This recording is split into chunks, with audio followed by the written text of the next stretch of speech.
सारावा चिंतने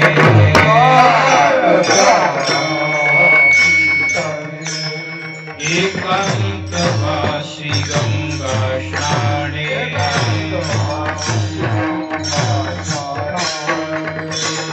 देवाच्या पूजने प्रदक्षिणा तुळशीच्या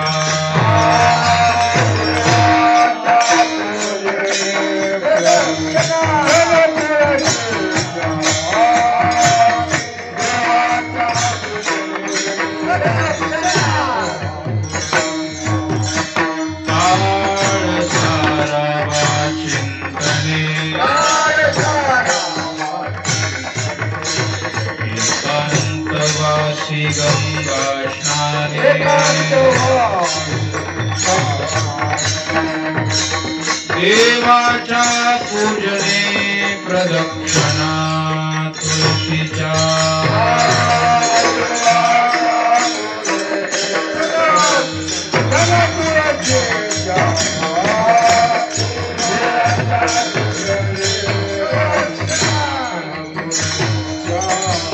युक्त आहार विहार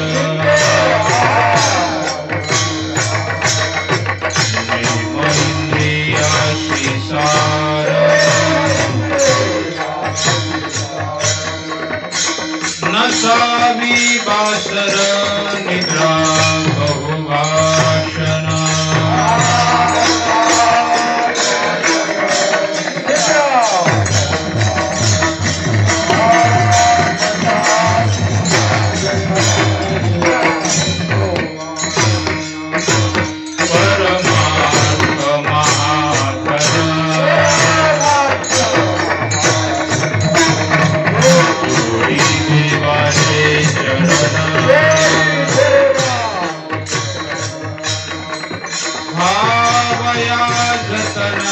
हे उपाय लाभाचे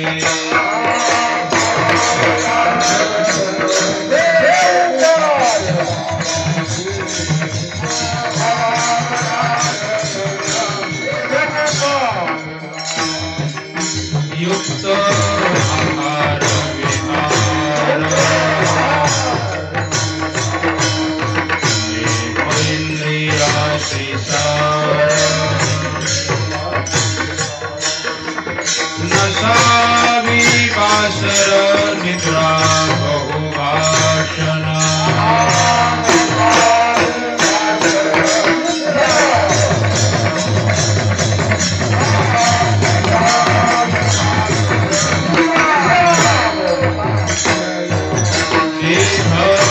समर्पिते देवा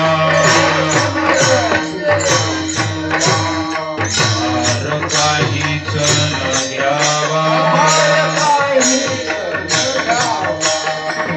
होईल आघवा तुका म्हणे आनंद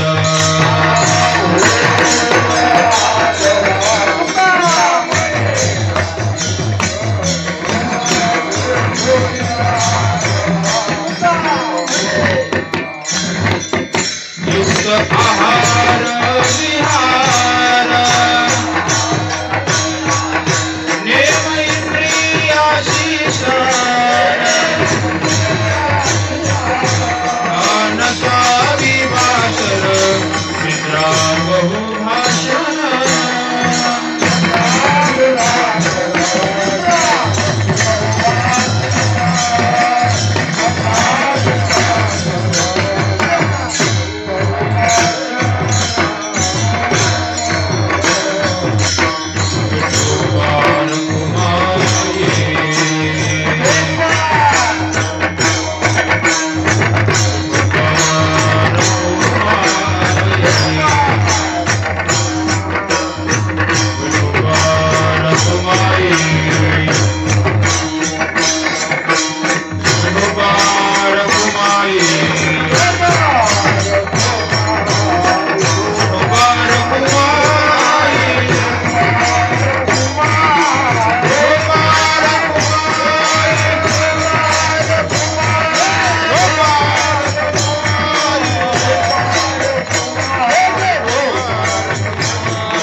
एकांतवासी गंगा स्नाने देवाच्या पूजने प्रदक्षिणा तुळशीच्या युक्त आहार विहार नेम इंद्रियाशी सार नसावी बासर निद्रा बहुभाषण परमार्थ हे महाधन जोडी देवाचे चरण व्हावया जतन हे उपाय लाभाचे युक्त आहार विहार नेम इंद्रियासी सार नसावी बासर निद्रा बहुभाषण देह समर्पिजे देवा भार काहीच न घ्यावा होईल आघवा तुका म्हणे आनंद युक्त आहार विहार नेम इंद्रियासी सार नसावी बासर निद्रा बहुभाषण पांडुरंगा करू प्रथम नमन पांडुरंगा करू प्रथम नमन दुसरे चरणा संसारिया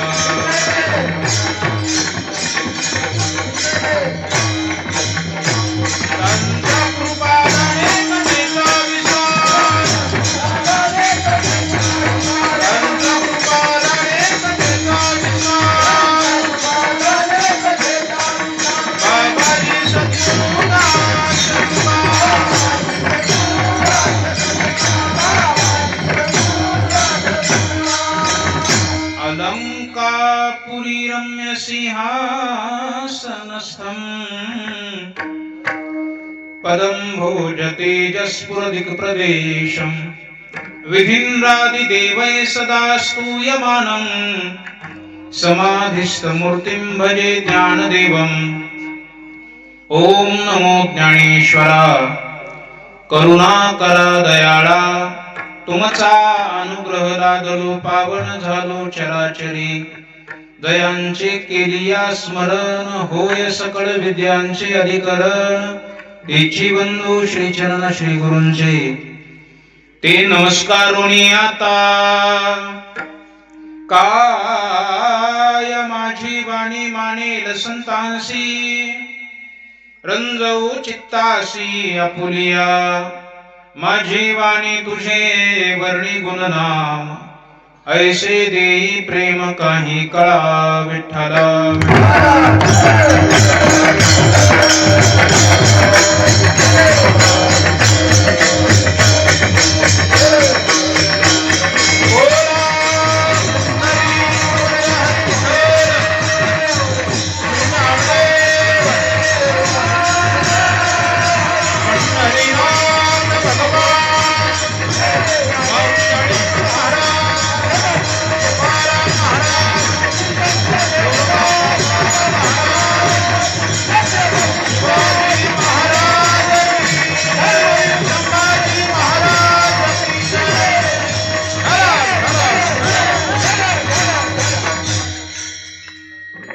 सारावा चिंतने एकांतवासी गंगा स्नाने देवाच्या पूजने प्रदक्षिणा तुळशीच्या युक्त आहार विहार नेम इंद्रियासी सार नसावी बासर निद्रा बहुभाषण प्रस्तुत चिंतना करता घेतलेला अभंग जगद्गुरु जगदवंद्य श्री संत तुकोबारायांचा चौकड्या पद्धतीचा हा 4 चरणाचा अभंग असून आत्मसुख साध्य करत असताना साधना कालामध्ये ज्या नियमावलीचं बंधन साधकासाठी असतं, कोणत्या नियमाचं बंधन आहे एवं ते मार्गक्रमण करत असताना कशा प्रकारे त्या आत्मसुखाच्या प्राप्तीसाठी मार्गक्रमण करावं त्याचं दिग्दर्शन करणारा हा अभंग आहे. विठ्ठला विठ्ठला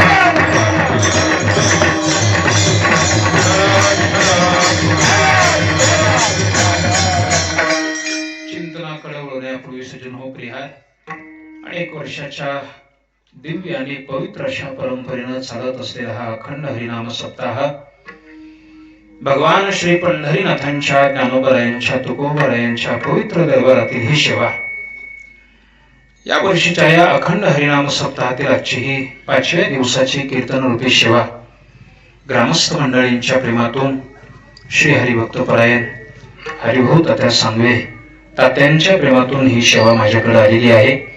या सेवेकरता उपस्थित सर्व ग्रामस्थ भजनी मंडळी, परिसरातील उपस्थित भजनी मंडळी, गायनाचार्य, मृदंगाचार्य, टाळकरी, वारकरी, माळकरी, विनेकरी, चोपदार, हार्मोनियम वादक आणि भगवत स्वरूप असणारे सर्व श्रोते सर्वांच्या चरणी मी वंदन करतो आणि माझ्या चिंतनाकडे वळतो.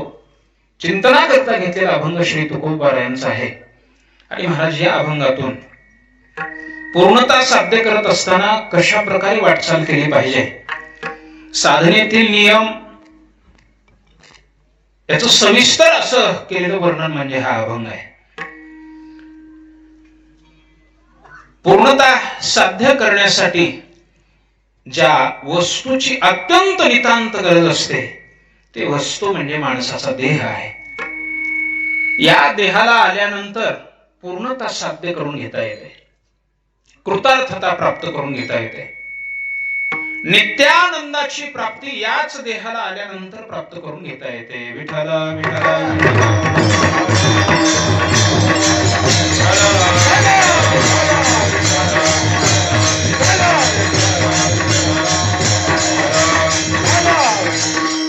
इतर देहाचं चिंतन कराल तर ते अशक्य आहे. पशु काय पाप पुण्य जाणीती, उत्तम मध्यम भोग भोगिती, काही एक उपजताची मरती, बहिर अंध होती पांगुळ मुके.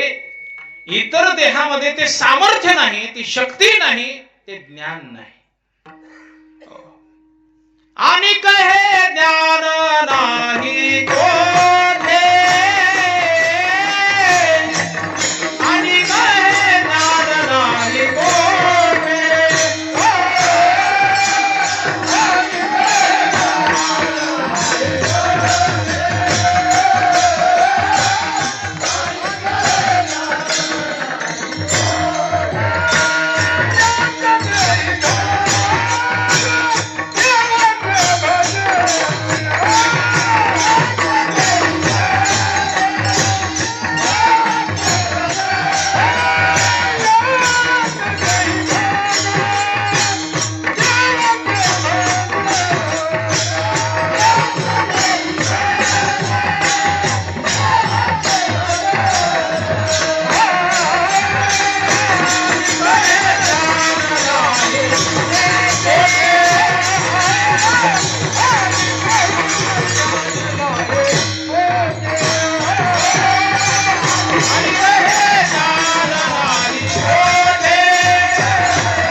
आणि कहे ज्ञान नाही कोठे.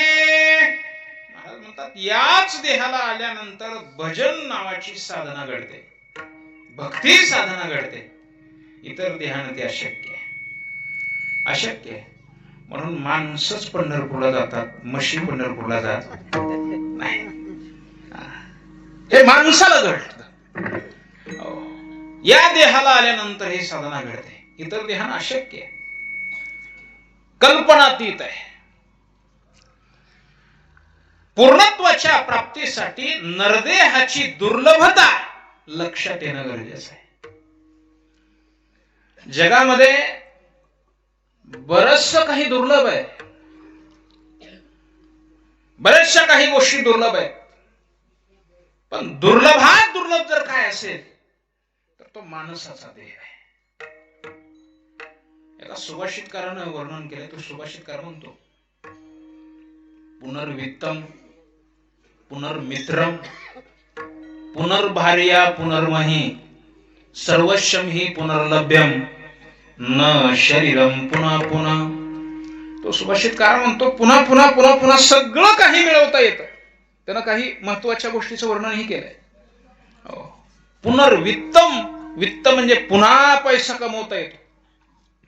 पुनर्मित्रम, पुन्हा वेगवेगळे मित्र बनवता येते. एवढंच नाही, तो सुभाषितकार म्हणतो भार्या म्हणजे पत्नी सुद्धा दुसरी आणता येते. सर्वस्वं हि पुनर्लभ्यम, सर्व काही पुन्हा पुन्हा पुन्हा पुन्हा मिळवता येईल. न शरीरम पुन्हा पुन्हा, हे शरीर पुन्हा प्राप्त होईल याची काही गॅरंटी नाही, काही शाश्वती नाही. किती दुर्लभ आहे. हो, नरदेह दुर्लभ जाना, नरदेह दुर्लभ जाना.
दुर्लभ जाना, शतवर्षाची गणना. आता शत म्हणता येत नाही, आता शत म्हणता येत नाही. आता प्रमाण थोडं चेंज करणं गरजेचं का. आपण ती संतांची भाषा आहे ती कशी बदलावी, कारण आता शत म्हणताच येत नाही. आता 60-70 लय झालं. 60-70 शतवर्षाची गणना. त्याच्या बी पुन्हा त्यामध्ये दुःख यातना, तुम्ही आठवा मधुसूदना. अत्यंत दुर्लभ आहे. किती दुर्लभ आहे महाराज. जगद्गुरु श्री तुकोबा तर म्हणतात, आंधळ्याच्या टाळीत कावळा सापडावा एवढा दुर्लभ आहे म्हणले. हो, पावला हा देह कागटाळी न्याय, न घडे ते उपाय घडवाले. अशक्य असं घडलं म्हणले, शक्यच नाही, न घडे ते उपाय घडवाले. आंधळ्याच्या टाळीत कावळा सापडते का. धडकेची पापणी लावू देत नाही ते. धडकेची पापणी लावू देत नाही, आंधळ्याच्या टाळीत कसं सापडलं. काय झालं म्हणले, एका राजानं राज्यात दौंडी पिटवली. जो कोणी कावळा धरून आणून देईल त्याला बक्षीस दिलं पाहिजे जाईल म्हणले. आणि ही दौंडी ऐकली एका अंध व्यक्तीनं, दृष्टीच नाही कसलीच. रोजचा ठरलेला नियम त्याचा, ते स्नानावर जायचा नदीवर. स्नानाला जाता जाता दौंडी ऐकली. काय म्हणले राजाला, कशाला कावडीची गरज पडली असेल बरं म्हणले, ती पापणी लावू देत नाही आणि कोण धरून देणार आहे त्याला. जाऊ द्या म्हणजे आपल्याला काय करायचं, आपल्या डोळेच नाही तर आपल्याला कधी सापडणार आहे. चला म्हणलं स्नान करून आपलं आपलं नित्याने उरकून घ्यावा. की आलं, उतरलं, सापटीत सापटीत नदीत उतरलं, कमरे इतक्या पाण्यात बुडी मारली आणि सूर्याला अर्ध्य अर्पण करून नमस्कार करावा म्हणून दोन्ही हात जोडाय गेलं, टाळीत कावळा सापडला. आता काव काव काव आर म्हणला, लागला की ती काय तुम्हीच म्हणा, लागला की जवळजवळ आनंद झालाय, आपली हरहरच संपली म्हणला. आता निवांत बसून आईशारामात जिंदगी जगण्याची वेळ आली म्हणला. हो, कसलाच ताण नाही म्हणला, एक दोन नौकर ठेवणार, सगळं जागेवर पुरू देत म्हणला. ते आता राजा काय कच्चं बक्षीस देणार नाही आपल्याला, पण म्हणला ही एकच कावळा धरून आणायला सांगितलाय, पट्ट्या म्हणला 2 कावळे धरून देणार. आणि धरलेला कावळा बगलत दाबून धरला आणि डबल टाळी वाजवाय गेलं. आता बगलतला काय मुक्का मला थांबला असेल का, नाही नाही आजचे दिवस आहे मी, तुम्ही वाजवा टाळी आणि कसं झालं असेल, गेलं ती बगलतलं बी उडून. कशासाठी सांगतोय, जसं आंधळ्याच्या टाळीत कावळा सापडावा, पावला हा देह, याला कागटाळी न्याय म्हणते. कागटाळी न्याय न घडे ते उपाय घडवाले, एवढा नरदेह दुर्लभ आहे महाराज.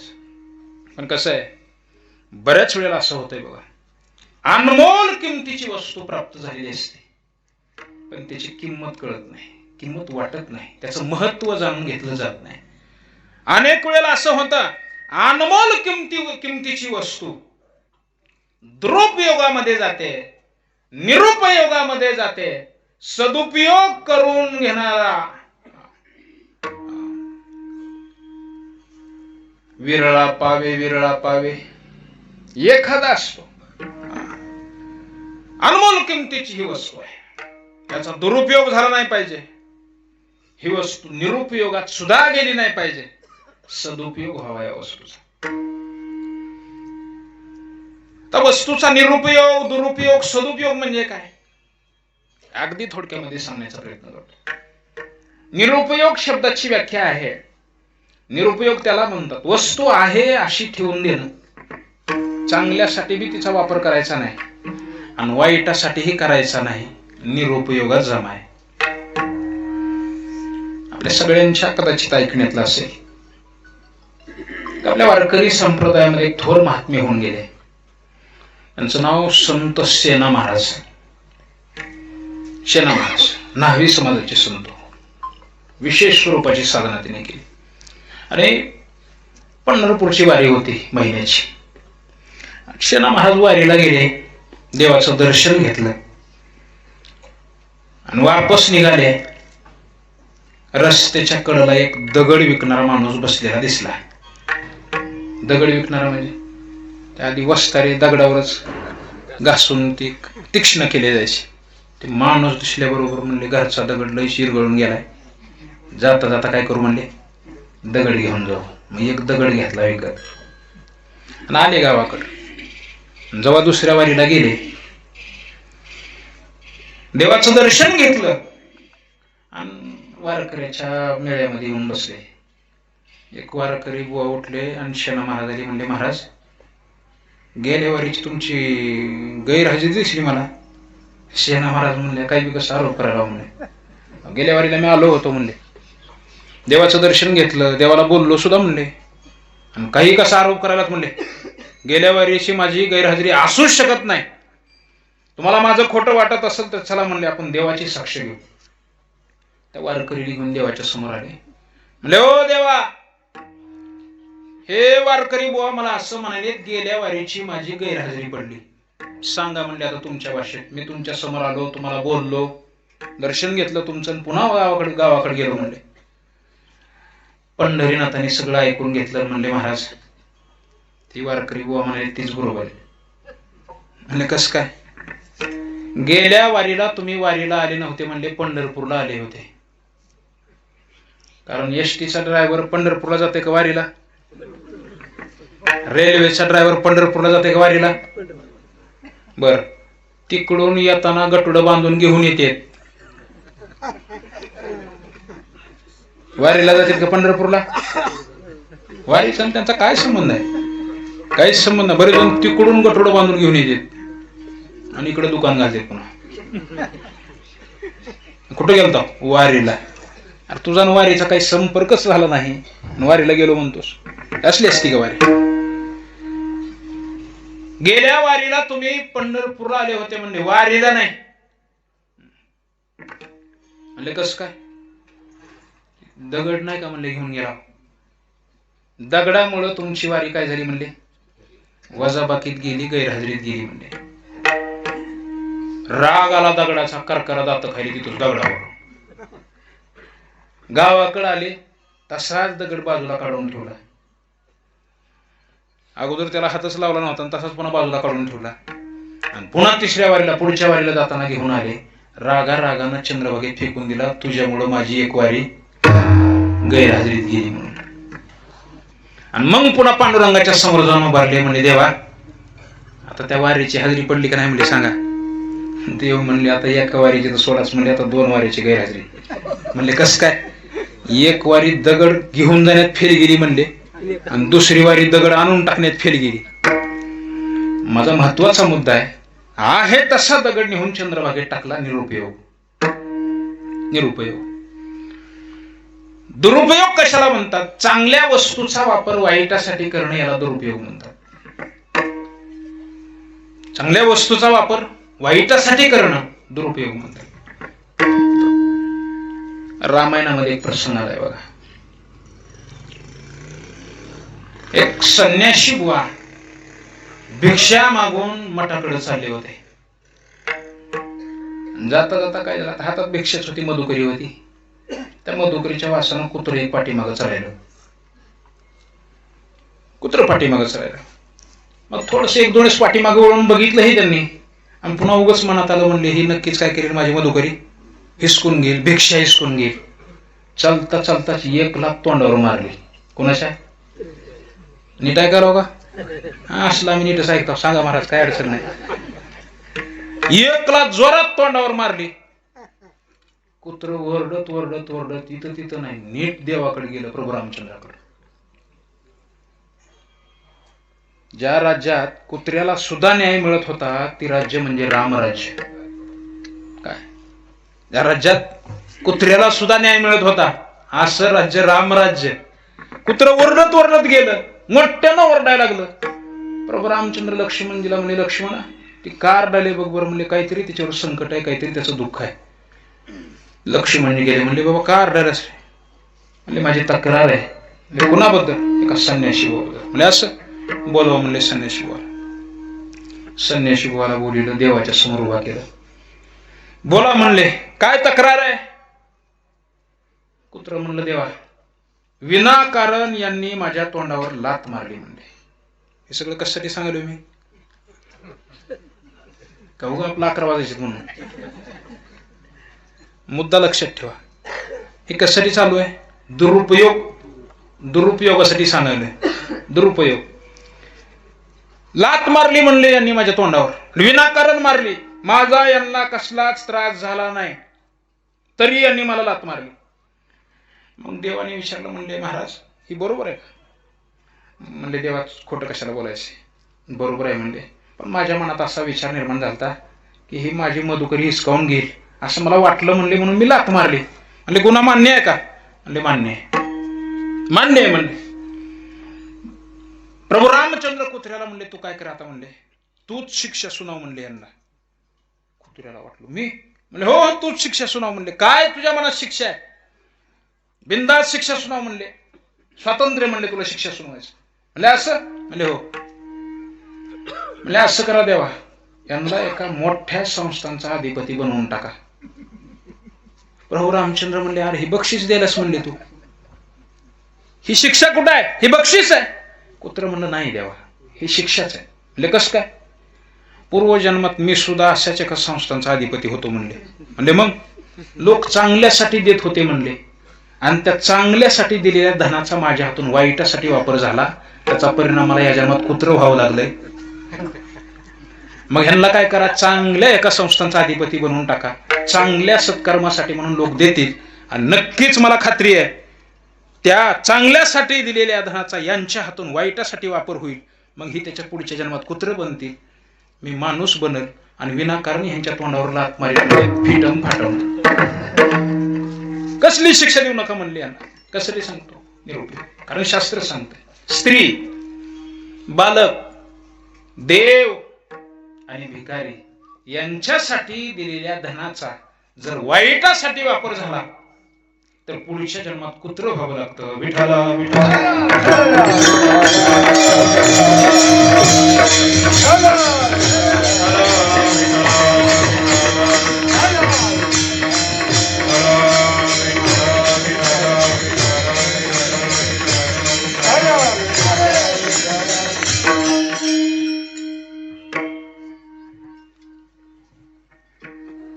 एक बीड जिल्ह्यामध्ये एक वामन भाऊ म्हणून एक महात्मे होऊन गेले, संत वामन भाऊ महाराज. अधिकारी होते, त्यागी जीवन होतं आणि फार त्यांचा असा कडक स्वभाव होता. एके दिवशी काय झालं, भगवान गडावरचे उत्तराधिकारी भीमसिंग बाबा, भगवान बाबाच्या नंतरचे, ते भीमसिंग बाबा त्यांच्या सोबत होते. आणि एके दिवशी मग ते त्यांचा टांगा असायचा वामन भाऊचा, त्या टांग्यात ते दोघ जण बसलेले, टांगा असा चाललेला, आणि जाता जाता काय झालं, एका शेतामध्ये एक शेतकरी बैलाला मारित होता, जोरात जोरात मारायला लागला, शिपूट पिरगाळायला मारायला. बैल बसला होता, नांगरालाच बसला होता, म्हणून ते उठविण्यासाठी ते काही पद्धती आहेत, ते शिपूट पिरगाळणं, मारणं. ते मारलेलं पाहून मग वामन भाऊ म्हणले, थांबर म्हणले, टांगा जरा. उतरले खाली, जवळ गेले आणि म्हणले, का मारायलास? म्हणले, भाऊ ही उठच ना गेले म्हणले, आणि म्हणून मारायला लागलो मी. सरक म्हणले बाजूला, कसं काय उठत नाही बघतो मी. लांब जाऊन उभा म्हणले, तू थोडं लांब उभा केलं आणि त्या बैलाच्या कानात जाऊन म्हणले, आता तरी नीट कर.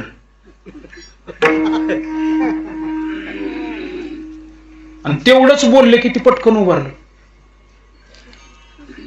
पण आता भीमसिंग बाबाच्या मनात नेमकं काय म्हणले कानात जाऊन बैलाच्या, बैल लगेच उभारला, मारून उभारला नाही, नुसतं कानात पुटपुटणे ना उभारला. टांग्यात बसल्यावर भाऊ म्हणजे, सांगा की म्हणजे काय, कोणता मंत्र म्हणलो म्हणले बैलाच्या कानात. शिपूट पिरगाळीत होतं म्हणले, ती मारीत होता तरी ती उठत नव्हतं, तुम्ही नुसतं कानात जाऊन काहीतरी पुटपुट केल्याबरोबर उठून उभारला. जाऊ दे म्हणले, काही विचारतो नाही, सांगा म्हणले, मला तुला ऐकायचंय का म्हणले. म्हणले हो. ती जी बसलेला बैल होता म्हणले, ती आपल्या गडावर आधी कोठारी होता म्हणले, पण हे ना तिथं, आता ते तिथं अन्नदान करण्यासाठी दिलेलं अन्न, ती धान्य सगळं, आणि ह्यानं पाहुण्या रावलेली पार्सल करायचं म्हणले, त्याचा परिणाम ही बैल झाले म्हणले, आणि म्हणून फक्त त्याच्या कानात जाऊन म्हणलो, आठला आता तरी नीट कर. विठला विठला विठला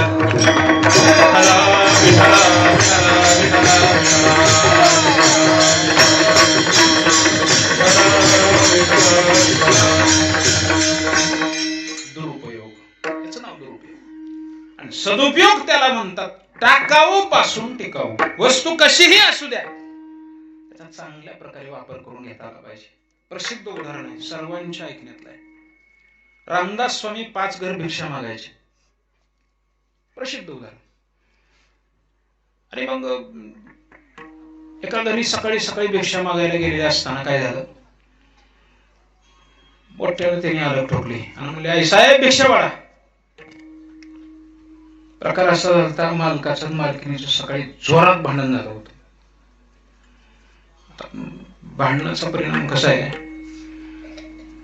कदाचित मालकाच्या मनातला राग लवकर उतरतो, पण माता मौल्यांच्या मनातला राग जो असतो तो जसं जसं सूर्य भगवान असं मावळतीकडे करत, तसं हळूहळू ढाळी ढाळी हळूहळू हळूहळू मग दिवस मावळाच्या टायमापर्यंत मग राग उतरतो. लगेच उतरत नाही बरं का.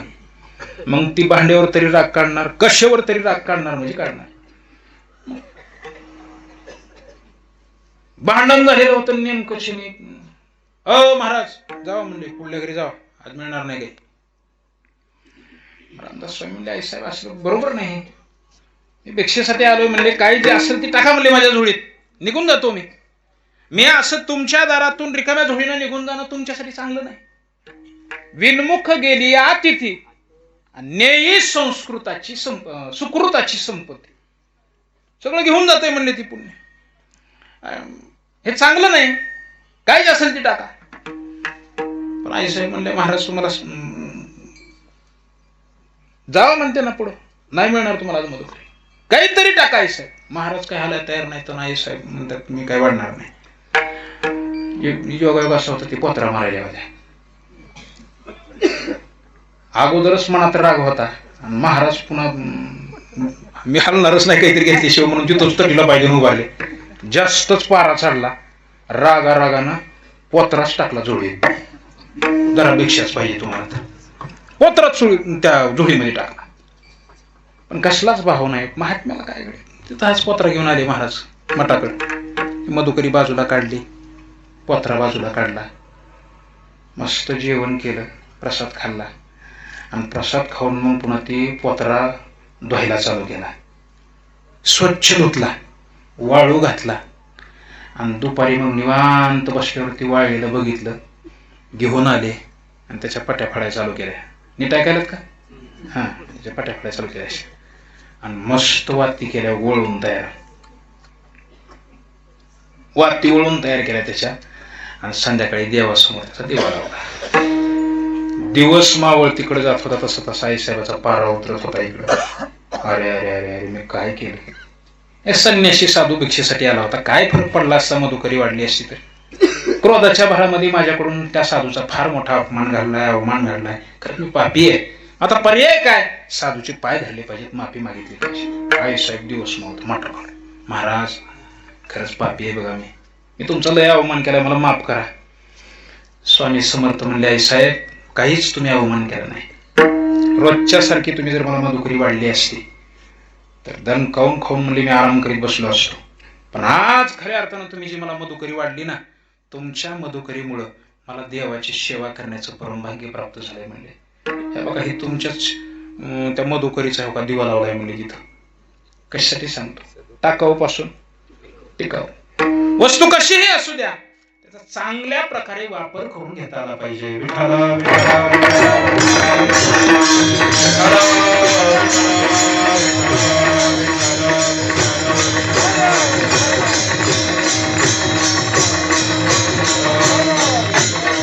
नाहीतरी एक शोध जर घेतला, देवानं हा देह दिला कशासाठी? देवे दिला देह भजना गोमाता, देवे दिला देह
ना गोमटा, तो या झाला फाटा बाधिकेचा.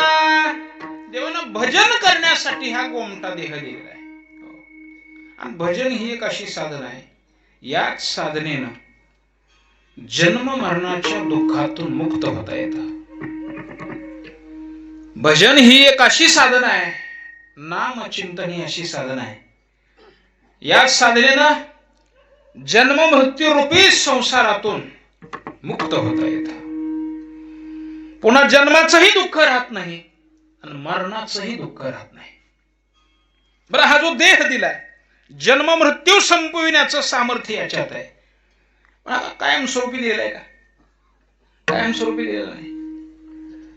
देह जाईल जाईल याशी काळोबा खाईल, व देह हे काळाचे जन कुबेराचे, तिथे मनुष्याचे काय आहे. शरीर जायाचे ठेवणे, घरीशी अभिलाष जाणे. ही जाणार आहे एक दिवस. नाशिवंत देह नाशिल हा जाना, नाशिवंत देह जाणार सकळ. आयुष्य खातो का क्षणभंगूर नाही भरवसा, क्षणभंगूर नाही भरवसा.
कायमचं दिलेलं नाही. म्हणले याचा भरोसा नाही क्षणाचा सुद्धा. क्षणभंगूर नाही भरवसा. म्हणून व्हारे सावध तोडा माया आशा. काही न चले मग गळा पडेल फासा. पुढे हुशार थोर आहे वळसा गा. महाराज म्हणले पुढे दांडग वाका नाही म्हणले. वळसा म्हणजे वाखान. आणि वाखान असलाय. चांगल्या चांगल्या ड्रायव्हरली सुद्धा गाडी कटली. यादी दिली महाराज. साधे ड्रायव्हर भरतासारखा ड्रायव्हर तिथं त्या वाखानात फेल व्हावा. कोणत्या आता शेवटच्या. साधा ड्रायव्हर होता का भरत? कोणता भरत? बिंबळीतला नाही बरं का. ना बिंबळीतला भरताकडे भात करतात. नाही भागवतात लिखत कथा आहे. हो जड भरत साधा ड्रायव्हर होता का महाराज? राजगद्दीचा त्याग करून गंडकी नदीच्या तीरावर साधना करण्यासाठी आलेला जड भरत. म्हणजे साधा अनुभव होता का त्याचा? साधा अनुभव होता. पण तसला महाराज सगळं त्याग करून आलेला भरत. पण ती वाकान त्याला कटविता आलं नाही. वाकानातच गाडी फेल झाली महाराज.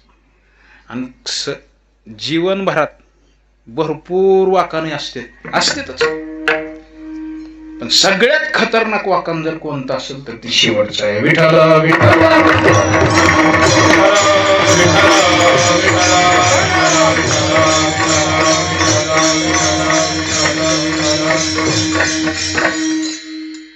कबीर महाराजांचा का अभंग आहे बघा. गुरु बिन कोण बतावे बाट. बडा बिकट यमघाट. कबीर महाराजाला यमघाट म्हणतात. ही शेवटचं जी वाकान आहे. कसला घाट? यम. बडा बिकट यमघाट. खतरनाक आहे म्हणले ते घाट. गाड्याच कटत नाही. एक जण तुकोबारायला म्हणला महाराज त्या वाकानात गाडी कटवायची झाल्यावर काय करावं लागणार?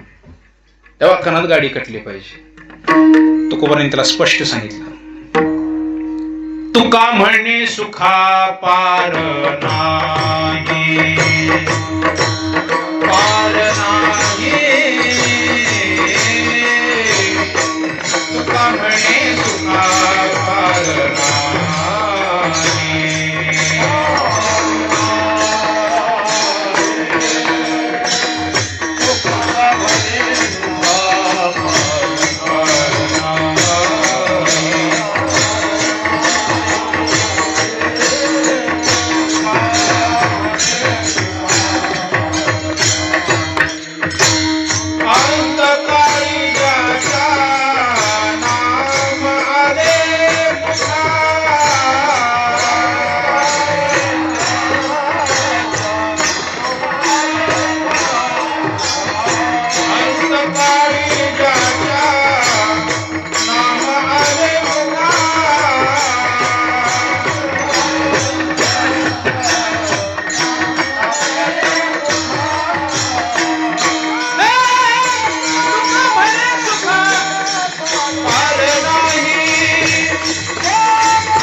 ज्याच्या नामाले मुखा.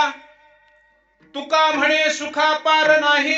श्री तुकोबाराय म्हणले अरे शेवटच्या त्या क्षणाला त्या वाक्यानात जर नामचिंतन टिकून राहिले काय होते? सुखा पार नाही. म्हणले नामानंती वाकन कटते. शंकाच करू नको म्हणले. सर्व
याच्यावर शंकच करू नको. हे जे सांगायलो मी नाम सर्व साधनाचे सार आणि भव सिंधू उतरी पार, 100% म्हणले या साधनानं ती वाकण कटतायच.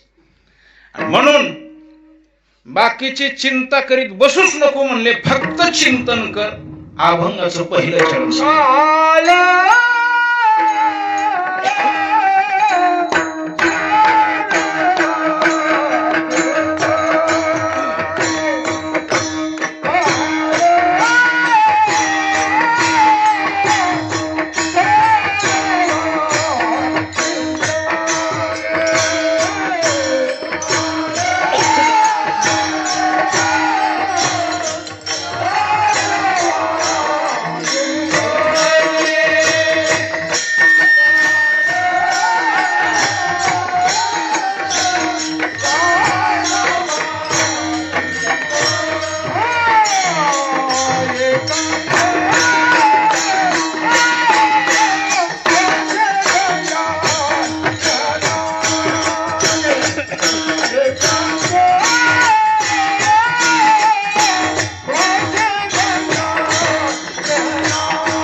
सारावा चिंतने, एकांतवासी गंगा स्नाने, देवाच्या पूजने, प्रदक्षिणा तुळशीच्या.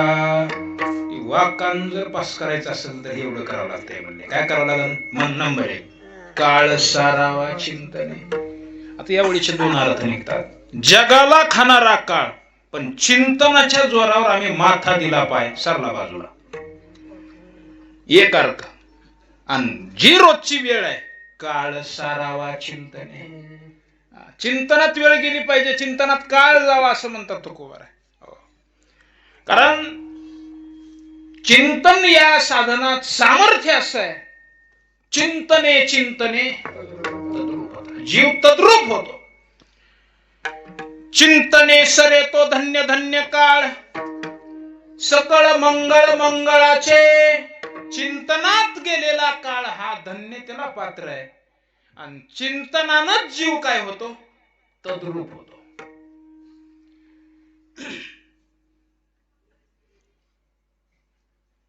सगळ्यांनी बघितलेलं उदाहरण सांगतो, सगळ्यांनी अनुभवलेलं. चिंतनानं जीव तद्रूप होतो. गान्नी सगळीच माहिती आहे. गान्नीचा प्रसाद घेतला नाही असा माणूस हुडकून सुद्धा सापडायचा नाही. कसं थंडगार वाटतं. म्हणजे गान्नीचा प्रसाद जवळजवळ सगळ्यांनीच घेतलाय. बघा, त्या गान्नीची एक सख्खी मोठी बहीण आहे बघा आपल्याकडे, तिला कुमारीण म्हणतात. इकडे तीच म्हणतात का? हा कुमारीण म्हणतात. मग ती कुंभारीण काय करते? आळीला उचलून घेऊन आपल्या घरट्यात आणून ठेवते. जगातलं एकमेव उदाहरण तुकोबारांनी टिपून ठेवलंय. तुम्ही बरेच वेळेस पाहिलं असेल. ती घरट्यात आणून ठेवते आणि दारात कुंभारीण पहारा देत बसते. लहान सहान जेवढे कीटक आहेत बघा तुम्ही, बारकाई नाही, एका जागेवर जास्त वेळ थांबत नाहीत ते. लगेच पुढे चालणार. कसली गडबड असते आणि कुठं जायचं असते त्यांच्या जीवालाच माहिती. म्हणजे थांबत नाही ते एका जागेवर जास्त, लगेच पुढे चालणार. मग ती आळी त्या घरट्यात थांबायला तयारच नाही. त्या घरट्यातून तिनं बाहेर पडण्याच्या प्रयत्नात आळी त्या घरट्यातून बाहेर आली की दारात बसलेली कुंभारीण काय करते, तिला ठणका मारते. आता आळीचं तसलं कोमलांगण ठणका, कुंभारणीचा गान्नीची सक्की मोठी बहीण. अहो ती आळी अशी तरपड तरपड तरपड तरपड करते. घरट्यात जरा तरपड तरपड तरपड करणार. आग शांत झाली की पुन्हा बाहेर जाण्याचे प्रयत्न. पुन्हा दारात बसलेली कुंभारीण ठणका मारते. पुन्हा आळी घरट्यात जाऊन तरपड तरपड तरपड तरपड करते. आग शांत झाली की पुन्हा बाहेर जाण्याच्या प्रयत्नात. पुन्हा दारात बसलेली कुंभारीण ठणका मारते. असं 11:30 वाजेपर्यंत होतंय. आणि मग आळीच्या पक्क लक्षात राहते, मी बाहेर चालले की दारात बसलेली कुंभारीण मला ठणका मारते. आळीच खरी ती, आळीच खरी. पण सतत त्या कुंभारणीचं ध्यान चिंतन केल्याचा परिणाम. तुका म्हणे आळी जीवे नुरेची वेगळी, वेगळेपणच राहत नाही म्हणले तिच्यात बरोबर कुंभारणीसारखं स्वरूप प्राप्त होतं. महाराज म्हणतात ना, भ्रमरीच्या ध्यासे भ्रमरीच होई जे. म्हणतात भ्रमरीचं ध्यान केल्यानंतर भ्रमरीच होतं. तसं चिंतन जर केलात, चिंतनाचं कसं आहे, चिंतनाचा विषय काय आहे त्याच्यावर फळ अवलंबून आहे. कारण चिंतन 2 प्रकारचं, एक चांगलं आणि एक वाईट. चिंतन 2 प्रकारचं, चांगलं वाईट. नामाचं चिंतन केलात तर नामी नामरूप होतो, आणि संसाराचं चिंतन केलात तर दुःख पदरात पडत. चिंतनाचे परिणाम, चिंतनाचा विषय काय आहे त्याच्यावर अवलंबून आहे. 4थ्या अध्यायातली भाषा बघा गीतेमध्ये. ध्यायतो विषयांपुस संगस्तेषु उपजायते, संगात समजायते काम, कामात क्रोधो विजायते, क्रोधात भवति सम्मोह, सम्मोहात स्मृती विभ्रम, स्मृती भ्रंशात बुद्धिनाशो, बुद्धिनाशात प्रणश्यती. चिंतनाचा विषय काय त्याच्यावर परिणाम होतो. ध्यायतो विषयांपुस, विषयाचं ध्यान आलं, विषयाचं चिंतन मनात आलं. ज्ञानोबा म्हणतात बघा, जरी अंतकरणे विषय स्मरती, तरी निसंगाही अपजे संगती, संगे प्रगटे मूर्ती अभिलाषाची. ज्ञानोबा म्हणतात, विषयाचं चिंतन मनात आलं की त्या चिंतनातून संगाची उत्पत्ती होते. संगाची उत्पत्ती, आणि संगातूनच कामाची उत्पत्ती आहे. मग ज्ञानोबा म्हणतात, संगातून काम जर उपजला, निर्माण झाला, उत्पन्न झाला, ज्ञानोबा म्हणतात बघा, जेथ काम उपजला तेथ क्रोधो आधीची आला, क्रोधी असे ठेविला सम्मोह जेने. ज्ञानोबा म्हणतात, मग मात्र काय होतं, जिथं काम उत्पन्न होतो तिथं क्रोध आदल्या दिवशीच मुकामाला येऊन थांबतय म्हणले. क्रोध, मग क्रोधापासून पुन्हा कामापासून 2 फाटे फुटले.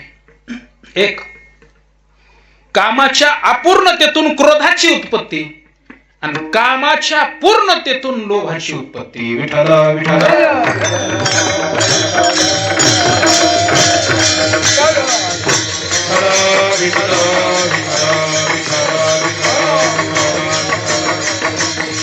आणि क्रोधाचाच पुढचा परिणाम आहे मोह निर्माण होतो.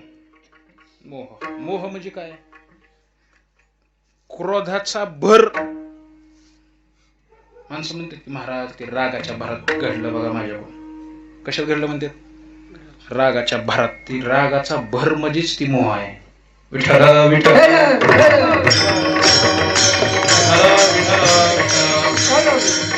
मोहाचे परिणाम ज्ञानोबा म्हणतात ना, संमोहित झाली या व्यक्ती, नाश पावे स्मृती, चंडवाते ज्योती आहाच जैशी. ज्ञानोबा वेळा म्हणतात मोहाचा किती मोठा परिणाम आहे. स्मृतीचा नाश होतो, स्मृतीच्या नाशाचा परिणाम बुद्धीचा नाश होतो, आणि बुद्धी नाशात प्रणश्यते. चिंतन एवढ्यासाठीच आहे, चिंतनाचा विषय काय त्याच्यावर फल अवलंबून आहे. आणि बघा आता इकडे विषयाचं ध्यान नाही, विषय तो त्यांचा झाला नारायण. ध्यानी ध्याता पंढरी राया, मनासहित पालटे काया. ही आता देवाच्या चिंतनाचा परिणाम. मन पालटर यात काही आश्चर्य नाही, म्हणजे काया पालट होतो. देवाचं चिंतन केलं. विठ्ठल रुक्मिणी तुम्ही अखंड अनाध्यानी, परिणाम मग सुखा काय उणे. किती उच्च कोटीतले परिणाम आहेत. म्हणून चिंतन सुद्धा चांगलं असावं, चांगल्याचं असावं. चिंतन हे नामाचं असावं. विठ्ठल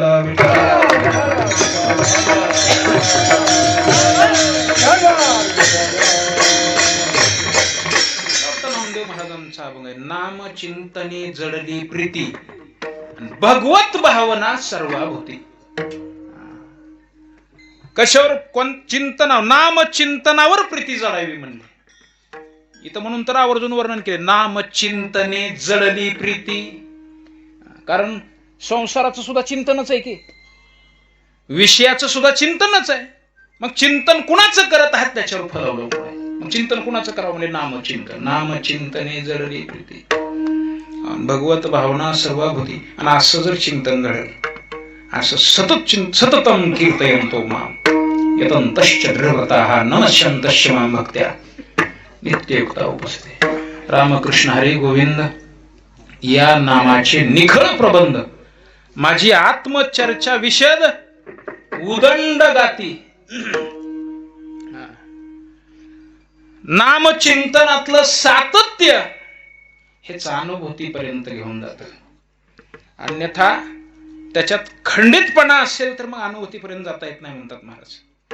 अखंड खंडेना जीवन, रामकृष्ण नारायण अखंडितपणा. आणि म्हणूनच श्री तुकोबारायांची भाषा आहे, काळ सारावा चिंतने. रोजचा ती वेळ सगळी चिंतनात जावी, त्यानंच काय होईल मग? काळ सारावा चिंतने. काळ सुद्धा बाजूला सारता येतो म्हणजे चिंतनाला. पण ते चिंतन कसं करावं, कुठं करावं, कधी करावं याच्यासाठी तुकोबारांनी सांगितलं बघा. एकांतवासी कुठं करा म्हणजे चिंतन? एकांतवासात करा, एकांतवासात करा. नाहीतरी भक्तीला बाधक लोकांत आहे. एकांत साधनेसाठी बाधक नाही, साधनेसाठी एकांत हा साधक आहे. हो, श्री तुकोबारा बघा आवर्जून म्हणतात, तुका म्हणे आम्हा एकांताचा वास, ब्रह्मी ब्रह्मरस शेव सदा. लोकांतातला एकांत साधण्यासाठी अगोदर एकांतच महत्वाचा आहे. विठ्ठल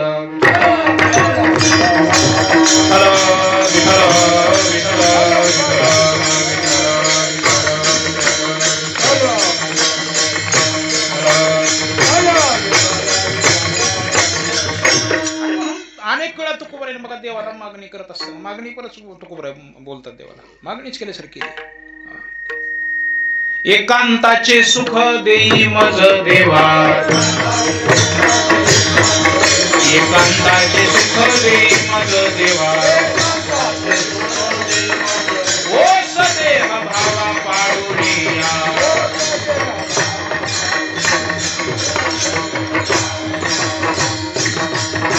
एकांताचे सुख देई मज देवा, ओ सदेह भावा पाडोनिया. एकांताचं सुख द्या म्हणतात तुकोबारा, एकांताचं सुख द्या. आणि हा अगोदरचा एकांत नक्कीच लोकांतातला एकांत साधण्यासाठी अत्यंत महत्वाचा आहे. एकांत. आवडी विठ्ठल गाईजे लोकांती. एकांती म्हणतात, एकांती. कुठं? आवडी विठ्ठल गाईजे एकांती. परिणाम बघा, अलभ्यते येती लाभ घरा. गर्दीत सुरुवातीला कालव्यात जमत नाही म्हणले, मन लगेच तीच ऐकत बसते काय चर्चा चालू आहे की. जमत नाही हे लोकांतात अगोदर, त्याला चटक लागावी. लालचावले मन लागली शे गोडी, हा टप्पा गाठेपर्यंत आवडी विठ्ठल गाईजे एकांती. काय त्याला चटक निर्माण होस तर, त्याला लालसा निर्माण होस तर आवडी विठ्ठल गाईची एकांती.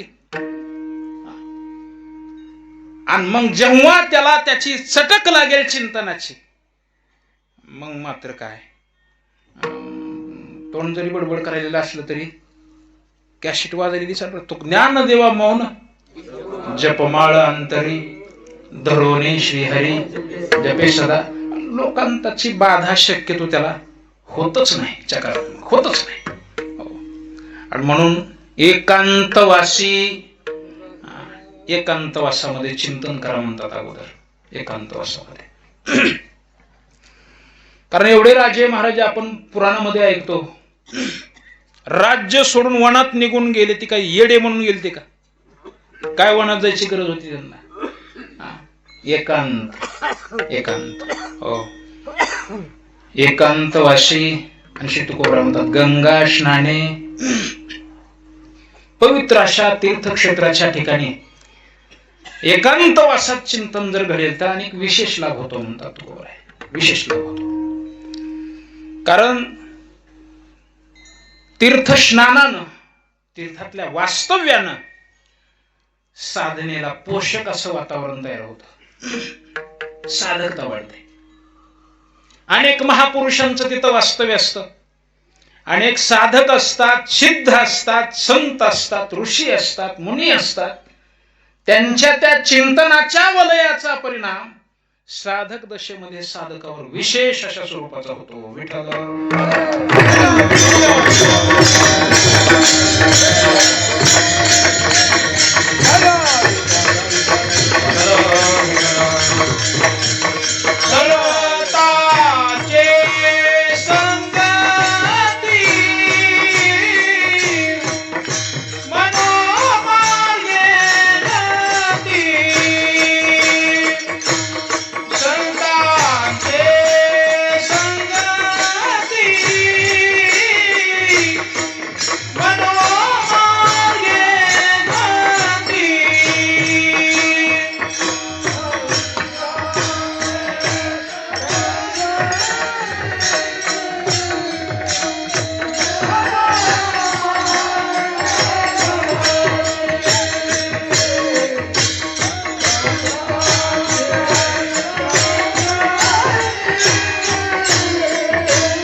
क्रम सांगितलाय. संतांच्या संगतीला प्रथम क्रमांक दिलाय ज्ञानोबरायांनी. कारण त्यांच्या वलयात राहिल्यानंतर बरीचशी पादकता नुसत्या संतांच्या वलयात राहिलं तरी निवृत्त होते. बरीचशी पादकता साधली त्यांच्या वलयात जरी राहिलात नुसता.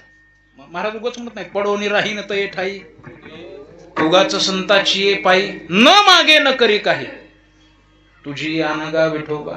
उग पडून बी राहिलं तिथं तर महाराज एवढंच नाही, बघा किती टोकाचे शब्द वापरत. तुझी द्वारीचा कुत्रा, कुत्र जरी केलं तरी मला संतांच्या द्वारातील कर, तुझ्या दारातील कर म्हणतात. कशासाठी? त्यांच्या नुसतं बी वलयात राहिलं तर चिंतनासाठी महाराज विशेष असं बळ प्राप्त होतं, बळ प्राप्त होतं. विशेष बळ प्राप्त होतं. हो. म्हणून तीर्थक्षेत्राच्या ठिकाणी अनेक प्रकारचा साधना कालामध्ये फायदा होतो. एक माणसं दुरून दुरून तीर्थाच्या ठिकाणी स्नान करण्यासाठी जातात का? कमी अधिक चढ उतार घडलेला असते ते धुवून जाते वाटते. माझे गुरुजी म्हणत असतात धुवून जावं म्हणून माणसं तीर्थाच्या ठिकाणी जातात म्हणले, आणि मध्ये पाण्यात बुडलं की ती पाण्यावर तरंगत आहे, वरी मान काढली की तसंच आणि डोक्यावर बसतंय म्हणजे तिथंच ती दुसरीकडे जात नाही. एवढ्या लांब कसं काय मला सोडून चाललास म्हणून ती डबल महागारी येते म्हणजे सोबत. काही विशेष प्रकारचं पाप तीर्थ धुवून काढतात. पण तीर्थक्षेत्राच्या ठिकाणच्या वास्तव्याचा विशेष मोठा फायदा कोणता असेल तर संतांची संगत, महापुरुषांचं वलय, नामचिंतनानं साधनेनं पवित्र झालेली ती भूमी, भगवान परमात्म्याच्या वास्तव्यानं पवित्र असणारी ती भूमी, सामर्थ्य संपन्न असणारी ती भूमी. म्हणून त्याच्या प्राप्तीसाठी ते ठिकाण, ती जागा साधनेसाठी अत्यंत महत्वाची विशेष स्वरूपाची ती जागा आहे. श्री तुकोबराय म्हणतात एकांतवासी गंगा स्नाने, पुढे सांगितलं क्रम देवाच्या पूजेने, देवाची पूजा सुद्धा केली पाहिजे. काय देवाची काय केली पाहिजे? पूजा केली पाहिजे. महाराज त्याचा तर लयच कटाळा आहे बाबा. म्हणजे कशाचा? देवपूजेचा लय जाणारी कटाळा महाराज, साधा कंटाळा नाही. बरं कसं आहे त्यात पुन्हा एक दोन देव असतील माणसं धुताना आंघोळ घालताना त्यांना कंटाळा येत नाही. आपण एवढा देवारा, एवढी देव त्याच्यात, नवीन माणसाला आजचे दिवस पूजा कर बाबा थोडं जरा काम आहे असं जर म्हणलं तर उगं लांबून बघायचं.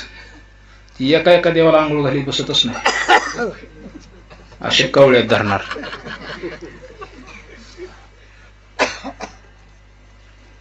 आमचे गुरुजी उदाहरण सांगत असतात, वारकऱ्याचं घर 2, 2.5, 3 तास पूजा चालायची. हो. आणि की महाराज काळंदीमध्ये महात्मा आहे, 8 तास पूजा करत महाराज देवाची. श्री हरिभक्त परायण परमपूजा हनुमंत महाराज मध्ये 8 तास देवाची पूजा, 8 तास देवाची पूजा. आणि 21 पोळ्या रोज, पुरणपोळ्याचा नैवेद्य देवाली, पुरणपोळीचा निवेद रोज स्वतःच्या हातानं. स्वयंपाक करायला दुसरं तिसरं कोणी नाही, स्वतःच्या हातानंच पुरणपोळीचा नैवेद्य तयार करतात रोज. आणि देवाला रोज पुरणपोळीचा नैवेद्य आहे. 8 तास पूजेला लागतात त्यांच्या, 8 तास. 15 मिनिट पूजा करायची महाराज जीवावर येते, 15 मिनिट. तुम्ही तेच सांगतो गुरुजी उदाहरण सांगितलं आमचे. योगायोगानं सप्त्याला गेले वडील, आईनं सांगितलं म्हणजे यार बाप सप्त्याला गेलाय, पूजा करायचे दिवस, तर माझे माग काम आहे थोडं. आता ही कधी देवाच्या समोर आलेलं नव्हतं. जेव्हा जेव्हा देव बघितले तेवढे मोठे. आता म्हणलं एकाला जर आंघोळ घालायची म्हणलं किती वेळ जाईल म्हणलं. असं करू म्हणला, पवऱ्यातच भरले, नीट राटावून खाली 1-2 वेळेस महाराज खालीवरी केली सोय. मोजून मध्ये सोडले होते, पुन्हा मांडायले मोजून तर 1 कमी दिसला. पटकन उठला. आई म्हणली झाली का पूजा? अरे गंध सुद्धा लावलेला दिसेनास. आई म्हणला आता गंध लावता येत नाही. म्हणजे कस काय? 1 आता जमत नाही म्हणला गंध लावायला. मला तर जमतच नाही म्हणलं, पण ह्यांना बी कुणाला जमत नाही. आईनं किरकिर यार म्हणले 1 दिवस पूजा करायला लावली तर असली पूजा करतात का? रोज उठली काय किरकिर करायली. जाऊन म्हणा नगच इकडे म्हणला सासरवाडीला जाऊन राहतो. वैतागानं गेलं महाराज सासरवाडीला. गेल्याबरोबर सासूबाई म्हणल्या माय बरं झालं जावं बाबा. हे बघा ही दोघं मिळून कुठंतरी सप्त्यालाच गेले बघा. ती बी माळकरी, इवाई ही बी माळकरी, 2 जण मिळून विचारानं कुठंतरी सप्त्याला गेले. तर बरं झालं बघा. हे का लईच माझ्या मागे व्याप आहे, काही सुद्धा करू नका. फक्त सकाळी आंघोळ करून तेवढी देवपूजा. म्हणलं बरं झालं, इथं विराशीला 30 आहे का. लयच कंटाळा महाराज देवपूजेचा. बळबळ कशी तरी 2-4 दिवस काढले. नगच म्हणलं आता राहायचंच नग म्हणलं, लयच कंटाळा आलाय. तिथून निघालं महाराज वैतागा. एका विहिरीवर पाणी पिण्यासाठी म्हणून चाललं होतं. तिथे एक म्हातारी बसलेली होती.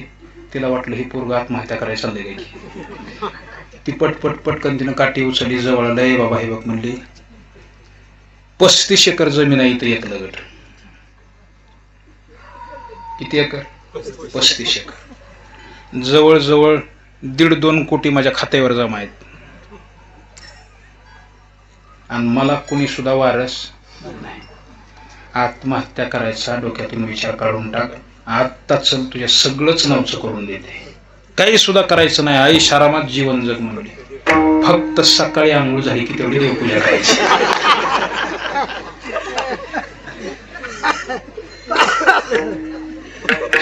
किती कंटाळा देवपूजेचा, किती कंटाळा देव. श्री तुकोबारा म्हणतात असं जमत नाही.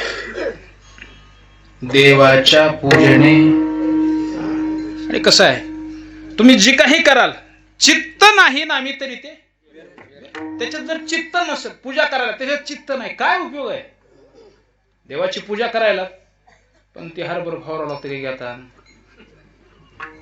ते सोयाबीन पुन्हा बघायला कोंडून धरीने जीवे म्हणाले. असलं तिथं देवासमोर बसून ही असला विचार असते. 10-15 मिनिट काय अर्धा तासाची पूजा करत आहेत, तेवढ्या वेळापुरतं सगळं बाकीचं काढून टाका डोक्यातून. अलीकडं सोडा मग बसा तिथं. शीतळबाई म्हणतात देवाच्या पूजेने पूजा करावी लागेल म्हणजे ही क्रमप्राप्त आहे. काळ सारावा चिंतन महत्वाचं आहे. एकांतवास महत्वाचा आहे. जर ही शेवटचं वाकान चुकवायचं असेल तर ही सगळं करावंच लागेल म्हणले. देवाच्या पूजेने प्रदक्षिणा तुळशीच्या विठोबा रखुमाई.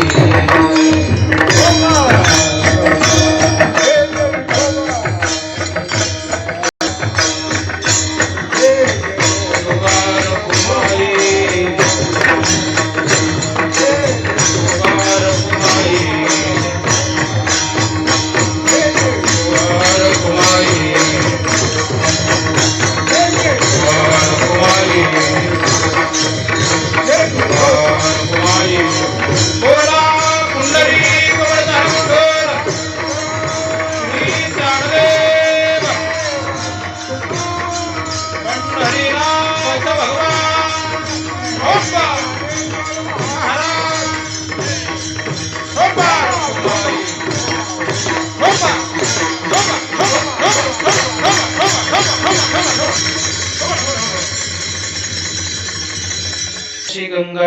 देवाच्या पूजने प्रदक्षिणा तुळशी मातेला प्रदक्षिणा करत करत काळ सारावा चिंतने.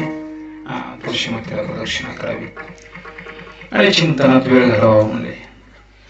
पण ही एवढं सगळं होण्यासाठी, चिंतनात काळ जाण्यासाठी, एकांतवासात जावं असा विचार मनामध्ये निर्माण व्हावा यासाठी, तीर्थक्षेत्राच्या ठिकाणी वास्तव्य करावं असाही विचार मनात उत्पन्न व्हावा यासाठी, देवाची पूजा करावी वाटणं यासाठी, प्रदक्षिणा तुळशीच्या कराव्या वाटणं हा विचार मनामध्ये उत्पन्न व्हावा यासाठी, म्हणजे थोडक्यात परमार्थ माझ्या हातून घडला पाहिजे, चिंतन घडलं पाहिजे असा विचार मनात उत्पन्न होण्यासाठी सुद्धा जे अत्यंत महत्वाचं आहे तुकोबारांनी अभंगाच्या 2ऱ्या चरणात सांगितलं.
युक्त आहार विहार नेम इंद्रियासी सार नसावी बासर निद्रा बहुभाषण.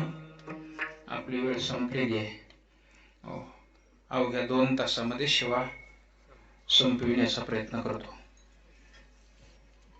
बस का 2 तास? कळालं नाही म्हणजे सगळे पुढे सरकले जातात. बोललेलं ऐकू आलं नाही म्हणजे लांब पुढे सरकले जातात. कळालंच नाही मी काय बोललो. युक्त आहार विहार श्री तुकोबारांनी अत्यंत महत्वाचा मुद्दा म्हणजे युक्त आहार व्यवस्थित असला पाहिजे. कारण आचार विचार आणि उच्चार या तिन्हींची उपलब्धी उत्पत्ती ही आहारावर आहे.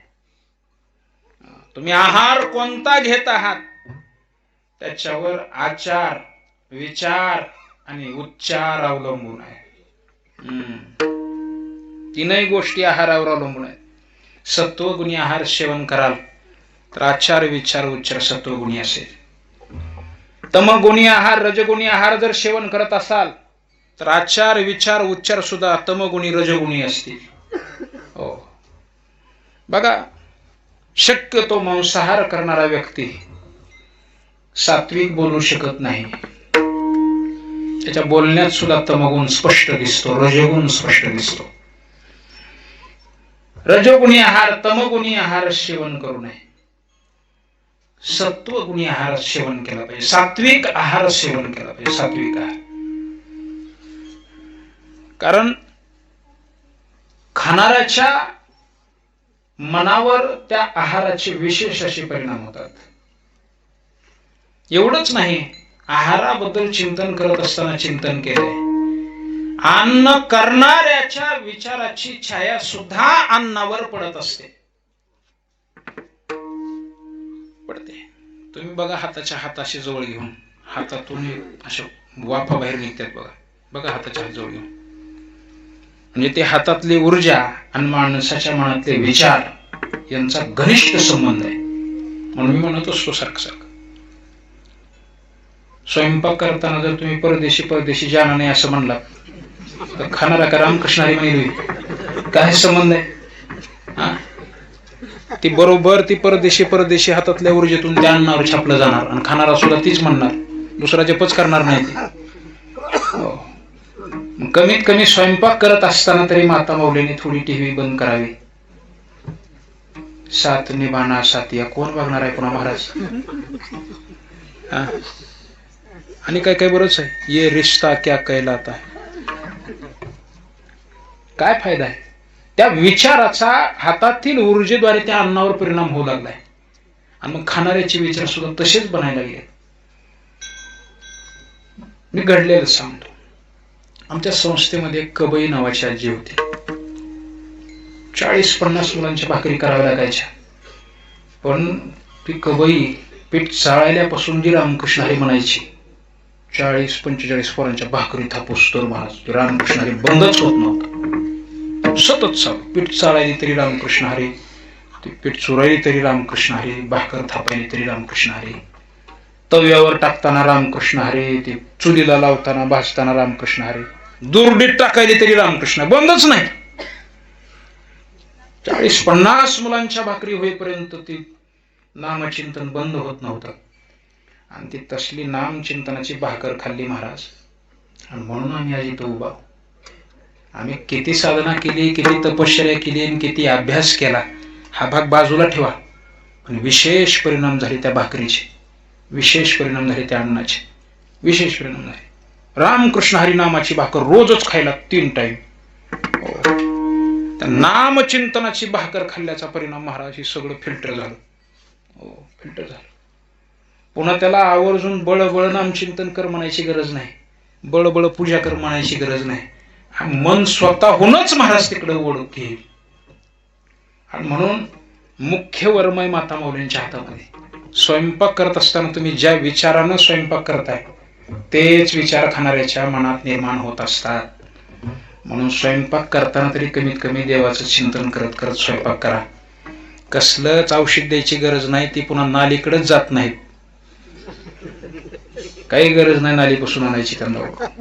कुठलंच औषध घेऊ नका, कुणीकडेच घेऊ नका. कशासाठी सांगतो?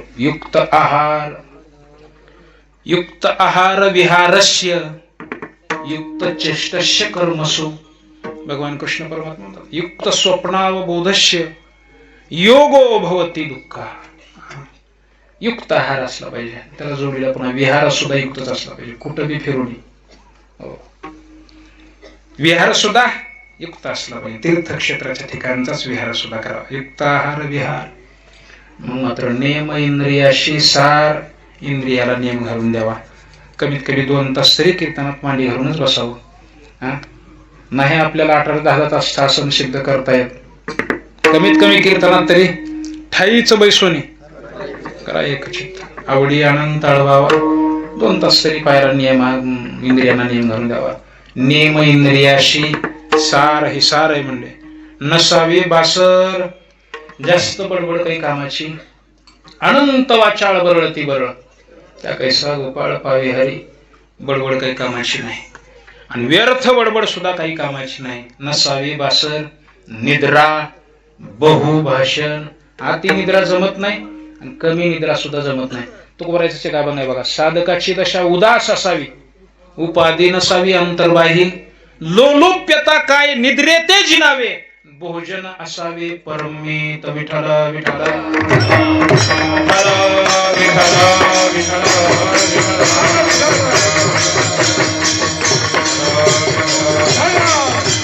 आहार विहार. नेम इंद्रियाशी सार. नसावी बासर. निद्रा बहुभाषण. अंदर हेच घडलं. याच नाव परमार्थ आहे. वरीचे 2 आहेत चरण, याच नाव परमार्थ आहे. काळ सरावा चिंतने. एकांतवाशी. गंगा स्नाने. देवाच्या पूजने. प्रदक्षिणा तुळशीच्या. युक्त आहार विहार. नियम इंद्रियाशी सार. नसावी बासर. निद्रा बहुभाषण. खोटं बोलायचं नाही, निंदा करायची नाही, कामापुरतं बोलायचं, अति बडबड करायची नाही. याच नाव हीच परमार्थ आहे. हीच परमार्थ आहे. मग महाराज म्हणलं परमार्थ हे महाधन. हे धन कसलंय म्हणले? जीवारी सांगितलं. हे धन साधं धन नाही. अहो या कागदाच्या नोटानं काही बी बंगला का घेता येईल, गाडी घेता येईल, भौतिक स्वरूपाच्या सगळ्या सुखसुविधा प्राप्त करून घेता येतील. पण परमार्थ हे असं महाधन आहे, जगाच्या मालकाच्या चरणापर्यंत घेऊन जातं. जोडी देवाचे चरण हवया जतन. कायम स्वरूपी टिकून राहावा असं वाटत असेल तर दुसरा पर्यायच नाही. हे उपाय लाभाचे. हाच एक उपाय आहे. हो. आणि कशाला नवीन दुसरं काही देवाला द्यायची गरजच नाही, काही द्यायची गरज नाही. मग काय द्यायचं? जे देवानं दिलं तीच त्याला द्या. अभंगाचं शेवटचं चरण.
देह समर्पिजे देवा, भार काहीच न घ्यावा, होईल आगवा. तुका म्हणे आनंद. वेगळं काही देवाला समर्पित करत बसू नका. जे देवानं दिलंय तुझे देणे तुझ्या समर्पणी पायी, झालो उत्तराई पांडुरंगा, सेवेमध्ये जमा धरा, कृपा करा शेवटी. असा भाव ठेवून त्यानंच दिलेलं त्याला समर्पित करावं म्हणतात. देह समर्पिजे देवा. काहीच भार घेऊ नका. भार कसला भार महाराज? भार दोन प्रकारचा आहे, मीपणाचा आणि माझेपणाचा.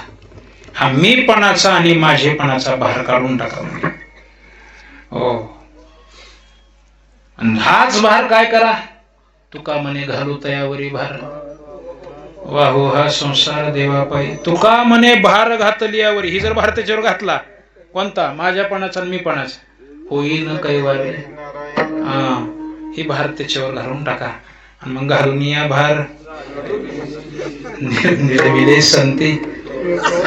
या सगळा भार देवावर घालून टाकायचा, निश्चिंत राहायचं. मग मात्र होईन कैवारी नारायण. काय होईल मग परिणाम त्याचा?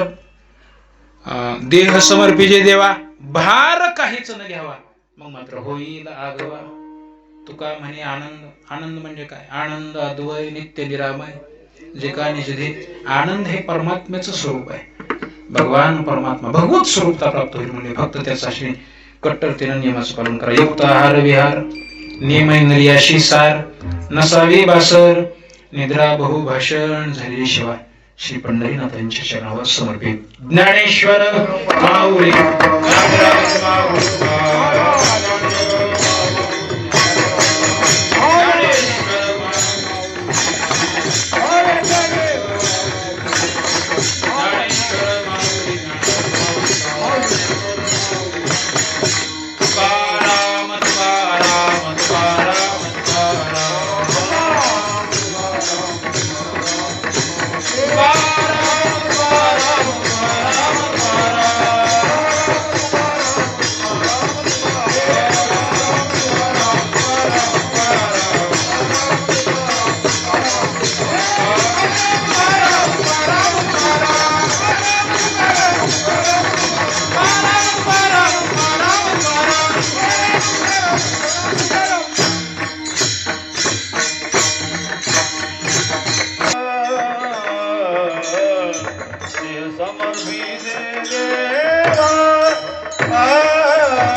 भक्त आहा